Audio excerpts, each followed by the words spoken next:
Бүгін Астанада үлкен футбол мерекесі. 2016 жылға Европа чемпионатына іріктеу кезеңі аясында Қазақстан құрамасы голландиялық шеберлерді қабылдайды.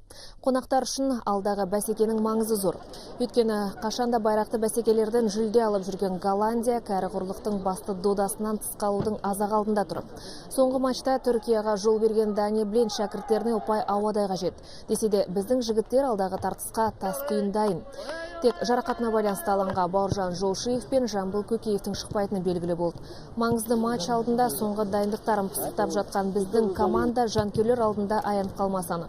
Айта кетейік, Қазақстан мен Голландия арасындағы матч бүгін Астана уақытымен түнгі сағат 22:00-де басталады. Біз қалған кездесулерде өз мүмкіндіктерімізді жібермеуіміз керек. Голландияға қарсы ауыр кездесу болатын айтпаса да түсінікті. Бірақ біз қашанда алаңға жеңу үшін шығамыз. Шегінерге жол жоқ. Біз бұл матчта ұпай алуға міндеттіміз. Қазақстан айып добын шебер орындайтын команда. Дегенмен уақыт белдеуі мен ауа райының өзгергеніне қарамастан жасыл алаңда бар мүмкіндікті жібермеуге тырысамыз.